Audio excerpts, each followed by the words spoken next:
into the room. You're free to just be you. Tell me your story, and we will go exploring. Let's explore together. Hello, and welcome to Sack in the City. I'm your host, Teresa Marie. I always found it really interesting that in our society, around the world, millions of people daily are watching porn. However, if you are someone that is directly involved in the adult industry for your job, for your career, it's very much frowned upon. Kind of interesting. Here to talk about that and much more is Manda. Manda, welcome to Sack in the City. Thank you for having me. Yes, absolutely. You are an ex-porn star, is that correct? Yes, that's correct. Okay, wonderful. Are you comfortable on camera? I'm very comfortable on camera. Okay, great.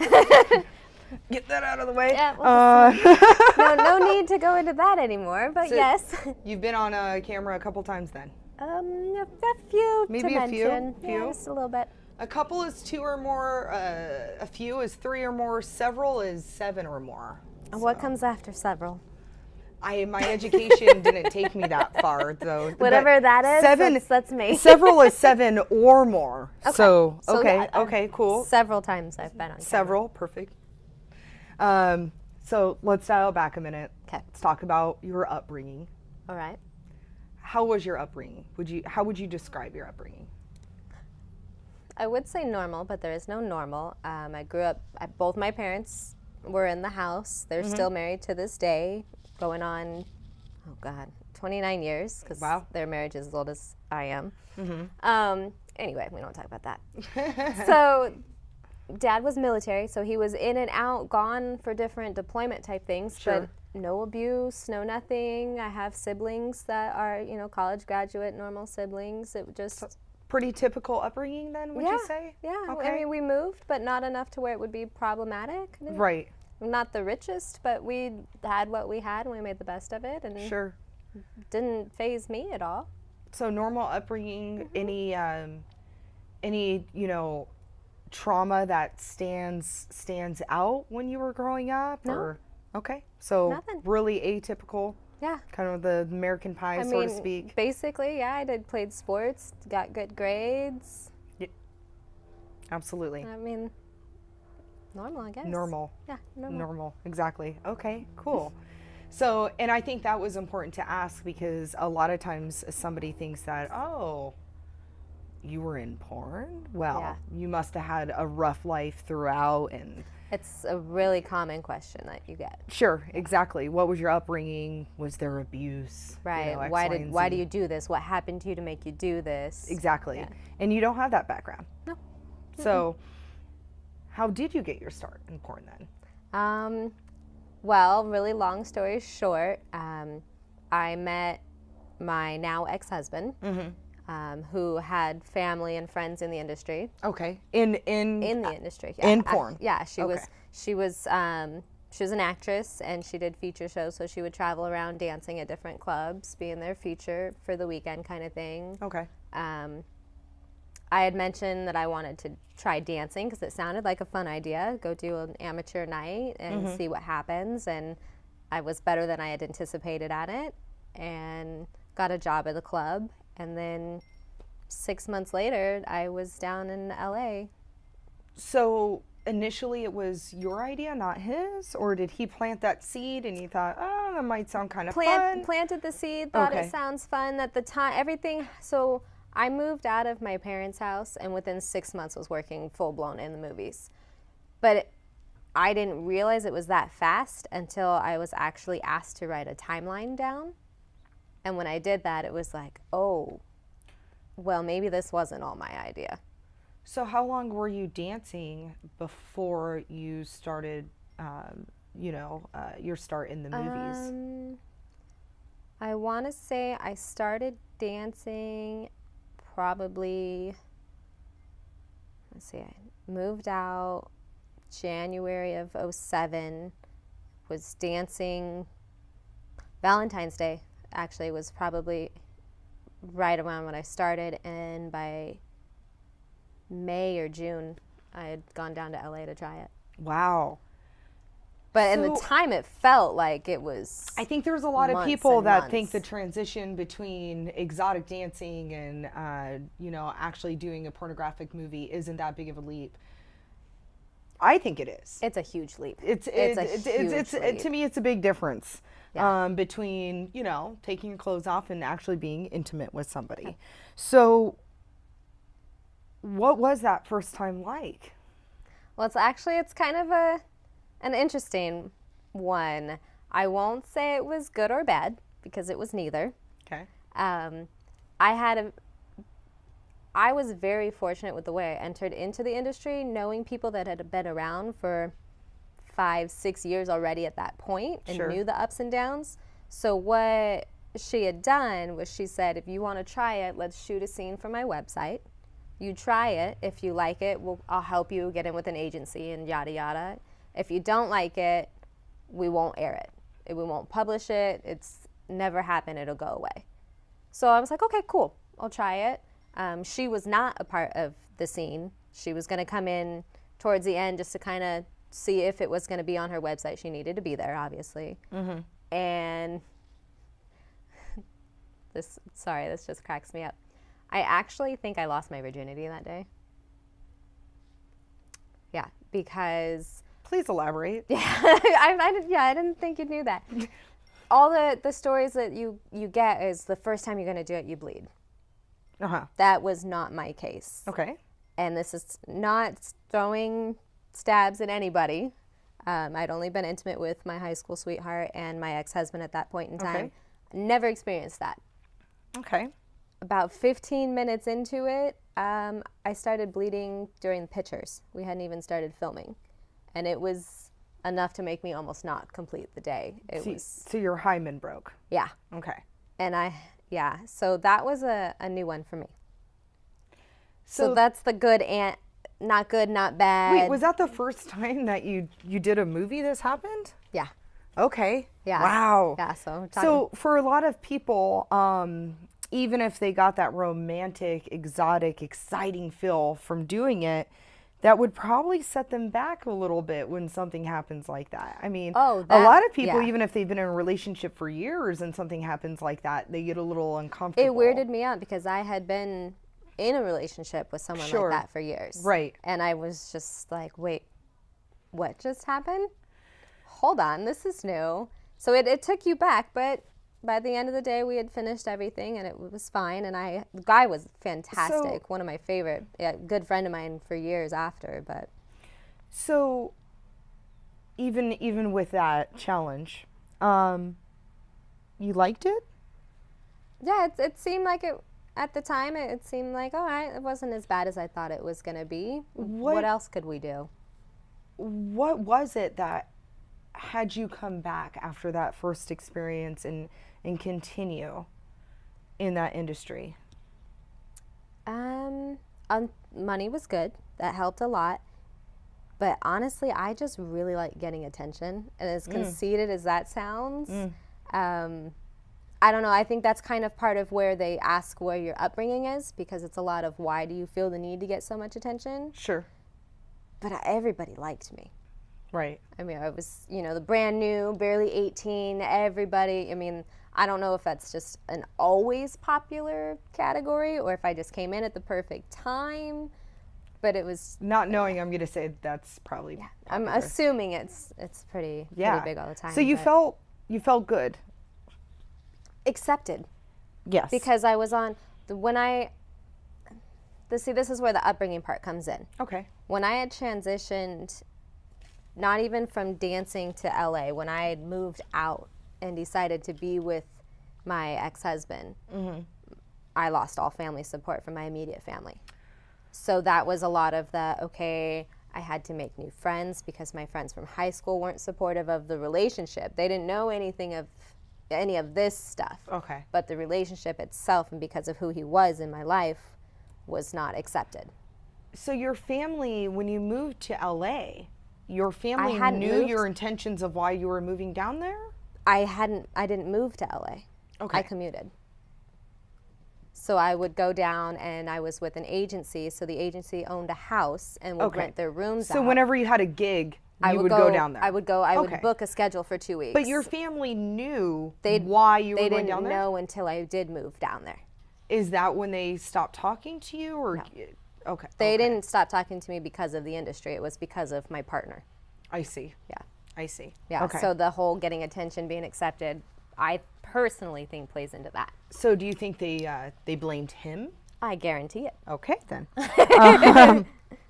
How long were you active in that lifestyle, in that industry? The full industry, 5 to 6 years. Okay. Like Which I is said, I was quite a long time, yeah. especially for a young girl. That's Yeah. a very long time. It has everything to do with how I was brought in, because they taught you to phase yourself in so you don't get Faded lack out.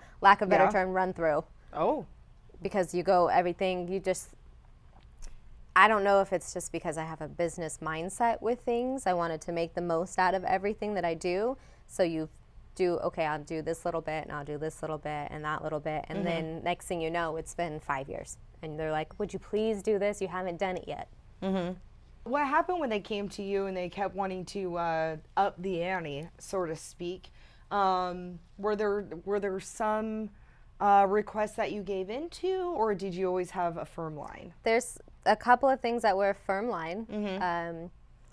But mostly I gave in. What I did was I started with only females. Okay. And then I would let one guy. And then I finally gave in with 2, but it wasn't in the sense that most people think.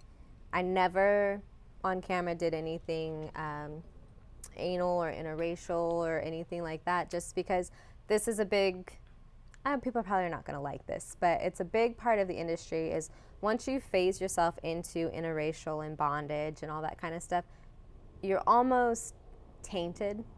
You've lost that innocence to you, and because I was doing so much of barely 18, you want to prolong that innocence as long as you can.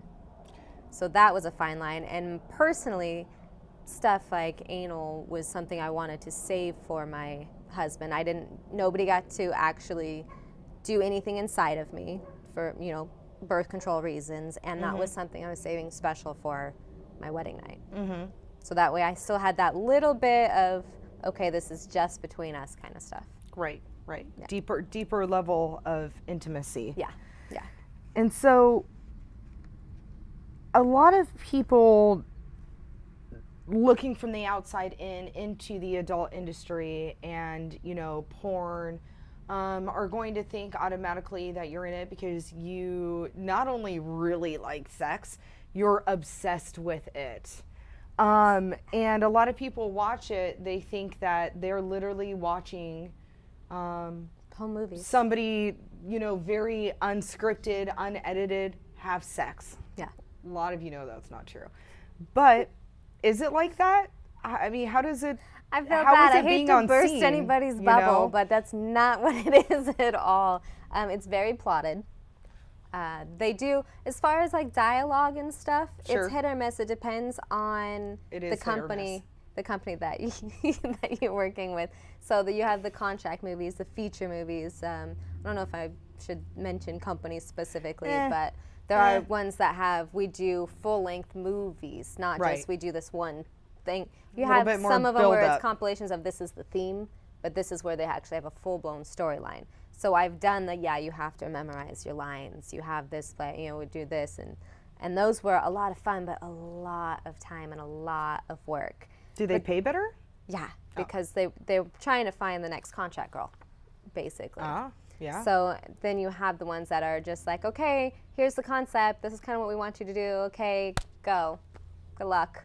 Right. So that's where the porn acting is so bad comes into play, because you don't have any lines. You don't have anything. Like I think I even was kicking a soccer ball at the park one time. Like, yeah, it's really weird. But as far as the actual intimacy part, it depends on who you work with. And I was very selective. There's certain guys I wouldn't work with because, God was better to some than others. So I was trying to avoid permanent damage to myself. Because that's another stigma that you get is once you're in that industry, you're going to be ruined. you're talking about their girth, their length and all that, and endowments, yes, some are very well endowed. I mean, and you would like to stay away from the super endowed. yes, Right, because that's scary. I mean, I'm sitting down, you can't tell, but there's not a lot to me, so I try to not, overwhelm. So I was very selective with that, but you have to try and get the chemistry, because if there's no chemistry between the two actors, You can tell that probably on camera. You can tell, and I totally hit the mic, sorry. Right, right. So you would hit the ones where you're like, oh, just great, just get it done and over with. So you do, and just okay, this is what I'm going to do. We have the ones where, okay, what do you want us to do? How are we going to do this? And you would plan it out, the two of you. So you do the video of the introduction and some pictures, and then you would actually do pictures of, I want to say it's 3 to 4 different positions per scene. So they would say you're going to do doggy, you're going to do cowgirl. So you act like you're doing it, but you're not. It's just for the still pictures. Yeah. Okay. So I mean, there is actual movement and stuff, but it's just pause for the camera. Okay. Mostly do this repositioning. one, for the picture. reposition. Yeah, Okay. and then you actually run through the film of it, but you stop before you try to stop. I'll correct myself, before the guy ends up finishing. I see. And you photograph how they want it to end, because they know what's going to be best for what they were looking for. Right. And then the guy finishes that way. Right. And there's lots of tricks of the trades that they use. I don't want to ruin for everybody, but I'm sure there is. Speaking of which, I'm only familiar with like one. Okay, when I say familiar, it's, I think we should have a drink on that one. yeah, I've heard of one. I was hoping that you could Okay, let's elaborate. see if we can validate A it. little bit of dictionary. A fluffer? What's a fluffer? Fluffers. I watch adult wasn't- animated, cartoons. That's the Right, only yeah, reason I know. no. And I know the cartoon you're talking about because I've seen it too. They're not as. They're kind of around, but mostly what happens is the stereotype of a fluffer is a girl that comes in, fixes him when he can't get hard. Okay. That's not what happens. Okay. Either if he can't fix it, it's up to me. Okay. I'm his actress partner, Yeah. Sure. It's up to me to help him get it So figured even out. when the camera's not rolling. If he can't do it, then I have to. Right. But I luckily never really ran into that. Oh, okay. There are different things that some of the guys would do, and there was some times where I would actually. Sorry, not a fan of flies. Thank you. I would actually call a scene and not finish working because of the ways that the guys would try and fix the problem. There's pills, obviously, stuff like that. But there was one point, again, thank God for my introduction, they actually shoot something up in them, and it prevents them from They shoot it up where? directly into the shaft. Of Or their like right penis. around it, yeah. Yeah, so that was one thing is Wait. you like when you're taking pictures, you want to kind of look around and stuff and make sure that there's no like, obviously Wait, open with a source for needle? other reasons, yeah. With a needle? Yeah, In their penis? yeah. In the head of their No. penis? No, towards like the base. I don't know if that's that much better. I don't think it is, but you watch for things like that And because that- you don't and want, that you don't gives know them what it is that they're longevity? doing. Yeah. It's Is that I like guess a Viagra like in a liquid form? Or Yeah, I'm not a guy, so I don't exactly know, but okay. that was my understanding of it, It would and be a I separate noticed subject that. if you were, yes. Yeah. I Wow. noticed one time that there was something that looked a little strange. I mean, and I don't have a penis, but that done. hurts me. Yeah. I mean, that doesn't. Is that normal? I don't know, but a You've lot of seen it was like once or so, but the did it seem newer guys had problems with it. When the guys that had been around Right. and made a name Probably a for little themselves, were stage just like, fright, all right, maybe? whatever. Yeah. But the other people that were around on set, did that seem normal to them, if you will? Yeah, Like not a big deal? yeah. Okay. Okay. Generally, if you would start running into that problem, they would push everybody out the room, and it would Man. just be you and I mean, I'm the talking about person fluffers, and, you're the- talking about some yeah, dude. they would cut it down to shooting up just in the his one shaft. camera guy until he was fixed, and then the producer would come back in or whatever. Okay. Totally threw her off subject. You know what? here's the thing is that my imagination is really Oh, vivid. yeah, it's And it's I, going a I million miles a appreciate minute that right now. about my imagination. I really wouldn't change it for anything. However, whew, Mama, no. Okay, anyways, let's progress. Yes. So, were you ever on drugs, involved in drugs? So we're hitting all the stigmatisms with the industry in Absolutely. one interview. Absolutely. No, actually, that is generally people are really shocked. Mm-hmm. I don't know if it was part of my. I don't know if it's actually that true, but I always believed that there was a high addiction rate in my family. So I try to avoid all of it. Of course, you drink, Right, you know, right. because you live in LA, you go to clubs, you go to parties, Sure. you're gonna drink. I didn't smoke anything, snort anything. It was around me. I Sure. had seen lots of people do it, but it just There is that belief that you have to be gone, if you will, in order to there do was this. some girls you could tell they'd kind of hit the point where they had realized I have to drink to do this. I remember one scene Sure. specifically where the girl didn't really want to do what she was going to be doing, but she was one of those. I feel really bad thinking because I ended up knowing her for a long time after this, but there was something that had gone awry. Okay. And it wasn't, I wouldn't say it was the industry or anything, it was just she had done too much, and it was, she couldn't function. Too much on life. film, you No, mean? like she couldn't function life without much some sort of drug-wise, substance. she did too much. Yeah, Okay. so there was Okay. actually a specific scene I remember where I was just around because I actually ended up doing hair and makeup as a side gig out there. Okay. And I was doing makeup, and they came over and they're like, this girl has lost her mind. We need you to go and talk her down. She was all freaked out about it, and she drank a lot upstairs, and I calmed her nerves and everything, and she was like, okay, I can do it. I'm gonna be fine. I ended up in the scene just being there to kind of be a third party. I didn't interact with him, but I would interact with her, kissing, stuff like that, to kind of keep her nerves calm for it. To calm her. Mm-hmm. I hope you got paid a little bit more. Yeah, I got paid a lot more than a makeup artist. artist. Okay, awesome, good. I'm glad to hear that. Yeah. So, in your years active, how did you feel? Did you feel proud? Did you feel any shame? Did you feel celebration? Did you feel, how did you feel? What were your emotions at the time? All of it. Okay. All of it. I mean, there's obviously with any kind of industry, there's goods and bads. Sure.